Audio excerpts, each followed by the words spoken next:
Imagine trying to win a cosmic game, only to realize the loudest cheers and the biggest trophies are handed straight to the players who refuse to even step off the starting line. In the center of this surreal arena stand two modern competitors. On one side, we have Evan. He stands perfectly straight, entirely focused on the task ahead. Opposite him is Rev.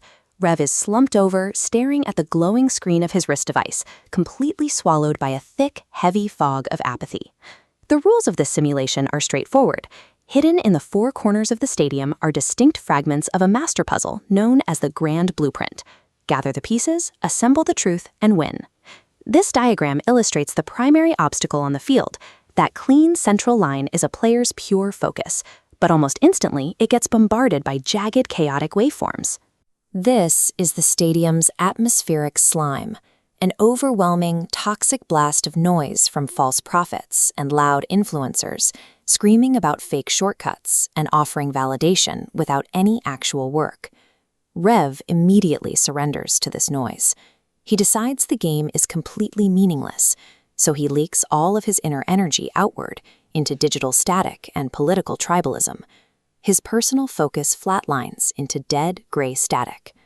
When the world is screaming with conflicting, toxic information, retreating into nihilism feels like the safest, easiest choice. But choosing apathy guarantees a complete and total loss of your personal power.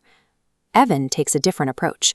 He actively tunes out the flashy, metallic voices echoing from the corners of the stadium, the ones draped in tinsel, promising unearned sovereignty and immediate enlightenment.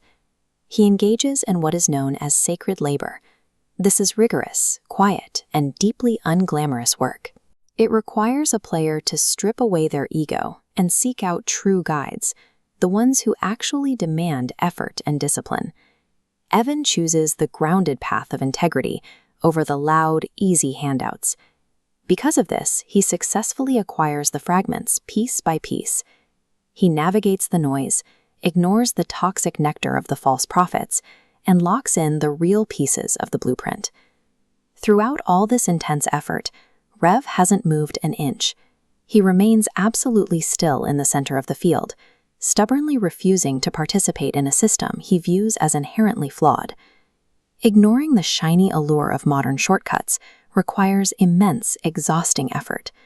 Yet this quiet labor is the absolute prerequisite for assembling a functional foundation of truth. Evan returns to the center of the stadium and assembles the four-part puzzle. The completed blueprint emits a brilliant golden radiance. He stands up, fully expecting to be crowned the rightful victor. But before the final call is made, an elegant, deeply unsettling judge steps onto the field. His name is Sir Pent. Sir Pent introduces a twisted concept, mechanized logic. He argues that Rev is the true winner. Why? Because by idling and refusing to play entirely, Rev made 0 mistakes. He fell for 0 false prophets. The stadium scoreboard instantly flashes, awarding the victory to Rev. The crowd goes wild, erupting into cheers to celebrate the triumph of the ultimate unearned handout. Standing there with the glowing puzzle, Evan feels an intense, jagged spike of outrage in his gut. The temptation is profound. He wants to scream, argue with the rigged scoreboard, and join the toxic friction of the angry crowd. Here lies the core danger of relying on societal validation. When a broken system inevitably rewards apathy over actual effort, fighting the scoreboard only drains the precious energy you just worked so hard to build. Rev gladly accepts his prize. He is draped in a shimmering, iridescent digital winner's cape, soaking in the empty glory of a 0-risk victory. But the universe operates on an automatic audit system. The crowd's chaotic cheering suddenly coalesces into a violent storm that crashes down, stress-testing reality itself.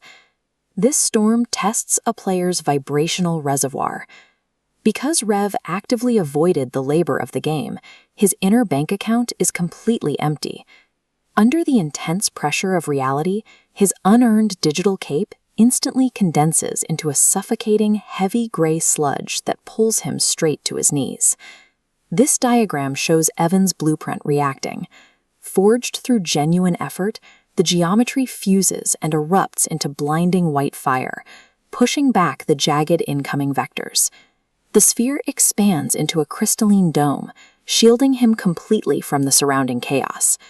The brutal effort Evan expended earlier had nothing to do with winning points on a broken scoreboard. He was literally generating the energy required to power this exact shield. Authentic spiritual labor is never about collecting societal trophies.